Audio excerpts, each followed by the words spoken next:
nature knowledge. Greetings, this is Mara with the Trustees and the Cooperative Nature School here at the Trustees Moose Hill Farm in Sharon, and I'd like to welcome you to another episode of Nature Knowledge. And today I am in front of the farm's chicken coop because today we are going to learn about the farm's chickens with special guest Farmer Cole. Now, Farmer Cole is the livestock manager here at Moose Hill Farm, so that means he is responsible for caring for all the animals on the farm. And this year, there will be probably 15 to 30 cows on the farm, depending on how many visit from other trustees' farms. There will be about 15 to 20 pigs, and this year, there will be over 500 chickens. That is a lot of chickens, my friends. And I know that my nature school friends adore the farm's chickens, so I am particularly excited to learn more about these clucky characters from the person who knows them best. Hey, Farmer Cole. Thank you for sharing your chicken knowledge with us today. Would you share some information on the type of chickens we have here on the farm? Yeah, it's my pleasure. These are Rhode Island Reds. They come to us from Burr Hill Farm in Connecticut, and right now they're what we call pullets, so they're kind of the teenagers of the chicken world, and they haven't started laying yet, but they'll be laying in a couple weeks, and then we'll have more eggs than we know what to do with. So Farmer Cole, behind you I think is what's called a chicken coop, and I noticed that the coop has wheels. Why is that? So what we like to do is move the coop throughout the pastures.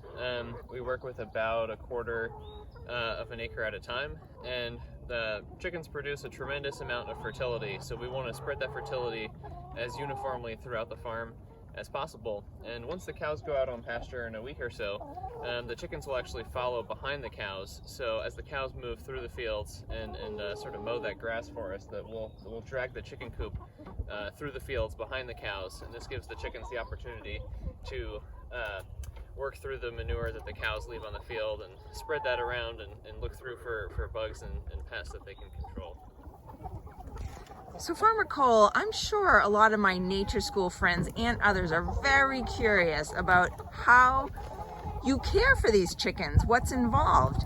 So I was wondering if maybe we could follow you around and see how you care for the chickens. Yep, sure thing. So mostly we try to emulate natural ecosystems, and by having them out on pasture, they can kind of forage for most of their own diet, look for a lot of bugs and insects in the grasses, but we also give them a green supplement just to keep them nice and healthy. So that's what I'm doing right now.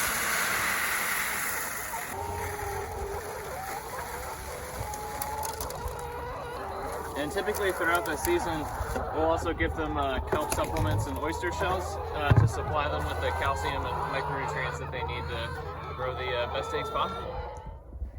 Hey guys, and so for water, we have this nice 50-gallon rain barrel in here, and this is secured to the coop. It travels with the coop at all times. And the way it works is that it actually feeds into these hoses. If you come around on the side here,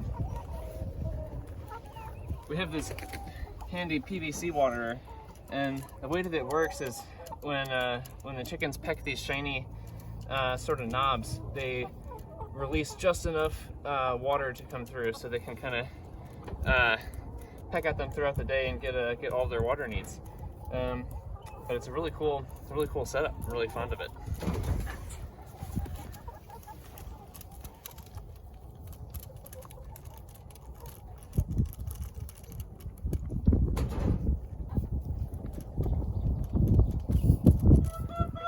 So we're coming to you now from inside the coop. You can see all of these roosts that we set up. This is where the chickens stay at night when they're going to bed. We also have all of our nest boxes conveniently situated against the wall. Most of the time I'll collect from the outside, but if it's really cold or if it's raining, I'll come in here and collect from the inside. So you can see one of the things I really like about this kind of chicken is that we have a really consistent size and color to the eggs. That's part of the appeal for us. And you'll also notice that I threw a bunch of golf balls in here. And this is partly, these chickens mostly haven't started laying yet. They've only just started to lay, so they're still getting used to the routine. And having something that's vaguely egg-shaped sort of teaches them where to go and where to lay. Sometimes chickens will get a really bad habit of eating their own eggs. So if we can fool them into thinking that they don't break with the golf balls, then we can try to prevent those bad habits from developing. And some people will use wooden fake eggs and all kinds of other things, but I play golf in my part-time, so this is what I have lying around. So thanks to Farmer Cole, we have learned lots more about the chickens here at Moose Hill Farm and how they're cared for. But there is a lot more to learn about chickens. So sit back, my friends, and enjoy Farmer Cole's Top 10 Chicken Fun Facts. So there are 25 billion chickens in the world, which makes them the most populated bird species on the entire planet. And for reference, there's about 7 billion humans. So there are way more chickens than there are people on the earth. Today's chickens are most closely related to the red jungle fowl of South and Southeast Asia. Chickens are also the closest living relative of the Tyrannosaurus rex. Chickens can be induced into a hypnotic state. Chickens have 3 eyelids. The fear of chickens is called electorophobia. So chickens and their eggs come in all kinds of different colors, and the color of the egg is often related to the color of the earlobe. Oops, we forgot to record that the record number of eggs laid by a chicken in one day is 7. Chickens have their own distinct language with over 30 distinct types of calls for everything to warn about predators, to let their friends know that they just laid an egg. Harriet, who was a hen from the United Kingdom, laid the world's largest egg in 2010 with measurements of 4.5 inches tall and 9 inches round. We also have a final bonus fact for you today, and it's about eggs. There's something about the circular or oval shape of the egg that makes it incredibly strong, and although we can crack them from dropping them or something to that effect, it's impossible to break them by squeezing them in your hands. So I'm squeezing these as hard as I can, and there's no way that I can break them. Still perfect. Well, I think that was most excellent. Don't you, my friends? Thank you to Farmer Cole for sharing those fun facts and all the great information about the chickens here at Moose Hill Farm. I have to say, I think Farmer Cole knows a lot about chickens. But unfortunately, it turns out he has no idea why the chicken crossed the road. As Farmer Cole mentioned, the chickens here at Moose Hill Farm are moved around, as are other animals on the farm, and sometimes they're closer to the trail than at other times.